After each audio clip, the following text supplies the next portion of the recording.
புதூர் கட்டுப்பாண்டி.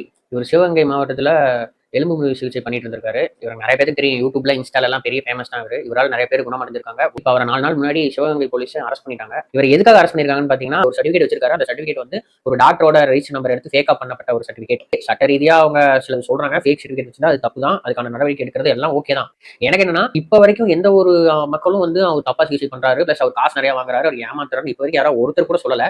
எல்லாருமே வந்து அவரு குணப்படுத்தி இருக்காரு. டாக்டர்கிட்ட கூட போகாத விஷயம்லாம் இவர்கிட்ட போய் இப்ப பரவாயில்ல, குணமாயிட்டு இருக்கு, அந்த மாதிரி தான் சொல்லியிருக்காங்க. ஸோ எனக்கு என்னன்னா, நம்ம நாட்டுல சும்மாவே நாட்டு மருத்துவம் அழிஞ்சிருச்சு.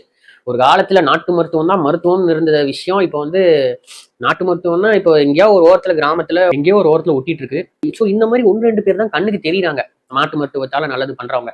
ஸோ இந்த மாதிரி ஆளுங்க உங்களுக்கு கேள்விப்பட்டா அவங்க உடனே அவங்க சர்டிபிகேட் இருக்காங்களா, இது இருக்காங்களான்னு பார்த்து அரெஸ்ட் பண்ணி அவங்களை மொத்தமா முடிக்காம, ஓகே அவங்க ஃபேக் சர்டிபிகேட் வச்சிருந்தாங்கன்னா அதுக்கான தண்டனை கொடுங்க. ஆனா இந்த மாதிரி ஆட்களை நீங்க தேர்ந்தெடுத்து இவங்களுக்கு வந்து ப்ராப்பரான டெஸ்ட் வச்சு இவங்க உண்மையாவே வந்து இவங்க பண்றது கரெக்டா, குணம் ஆகுமா, இல்ல வந்து ஏமாத்துறாங்களான்னு வச்சு அதுல கரெக்டா பாஸ் ஆகிட்டாங்கன்னா இவரை நீங்களே சில பல ட்ரைனிங் கொடுத்து நாட்டு மருத்துவரா ப்ரொமோட் பண்ணலாமே. தமிழ்நாடு அரசே இவர மாதிரி நிறைய பேர் வெளியே வருவாங்களே. சொல்றதுக்கு பயந்துட்டே சத்தம் இல்லாம பண்றவங்களே நிறைய பேர் இருப்பாங்க நாட்டு மருத்துவம். எனக்கு ஏதாவது சொல்லிட்டா கண்டிப்பா சுத்தி இருக்கிற ஹாஸ்பிட்டல்காரங்களே கால் பண்ணி மொத்தமா முடிச்சு விட்டுருவாங்க. ஏன்னா அவங்க பிசினஸ் பாதிக்குமா என்ன நினைக்கிறாங்கன்னு தெரியல. சோ அப்படி பயந்துட்டே நிறைய பேர் சொல்லாம இருக்காங்க. சோ இதை கவர்மெண்டே இதை ப்ரொமோட் பண்ணலாமே. ஏதாவது ஆயிடுச்சுன்னா டாக்டர்ஸ் தான் கொண்டு போய் லட்ச லட்சமா கொட்டணுமா?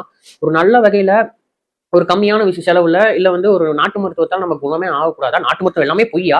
ஏன் நாட்டு மருத்துவத்தை நம்ம மருத்துவமா வாழ்ந்துட்டு இருந்தோம் ஒரு காலத்துல. அப்பெல்லாம் எப்போ அது சாத்தியமா இருந்து? இப்ப ஏன் முடியல? இப்ப ஏன் இங்கிலீஷ் மெடிசன் தான் கரெக்டான மெடிசனா? அப்படிலாம் ஒண்ணுமே இல்லையே. இன்னைக்கும் எத்தனையோ பேர், எனக்கு தெரிஞ்சவங்க எத்தனையோ பேர் ஒரு டாக்டர்கிட்ட போறாங்க. டாக்டர்கிட்ட போய் ஏதோ கால்ல ஏதோ பிரச்சனைனா கால் எடுக்கணும்ன்றாங்க. ஒரு சில டாக்டர் என்னங்கிறாங்கன்னா, அப்படிலாம் ஒன்றும் பிரச்சனை இல்லை, இதுக்கு ட்ரீட்மெண்ட் இருக்கு, ஆபரேஷன் இருக்கு, காலில் எடுக்க வேணாங்கிறாங்க. ஸோ டாக்டர்கிட்டயே இத்தனை குழப்பல் இருக்கு. அதை வந்து பிசினஸா மாத்தி எத்தனையோ பேர் பண்ணிட்டு இருக்காங்க. ஸோ அப்படி இருக்கும்போது ஒரு நாட்டு மருத்துவம் பண்றாங்க, அதனால மக்கள் பலனடைறாங்க. என் மக்களுக்கு எந்த ஒரு தொந்தரவும் இப்ப இல்லைங்கும் போது, ஸோ இந்த மாதிரி ஆட்களை ஏன் வந்து அழிக்கும்படியாவே நடந்துட்டு இருக்கு? ஸோ இப்படி இவரை பண்ணிட்டாங்களா, இவரை பார்த்து நாளைக்கு உண்மையாவே ஒரு ரியல் ஸ்கில்டான ஒரு பர்சன் நாட்டு மருத்துவத்துல நான் வரணும்னு நினைக்கிறவனே வந்து பயப்படுவா. அப்படி ஐயோ இந்த மாதிரி தான் வந்து நம்ம தூக்கிட்டு போயிட்டாங்க, அந்த நம்மளையும் தூக்கிட்டு போயிடுவாங்கன்னு சொல்லி பயப்படுவாங்க.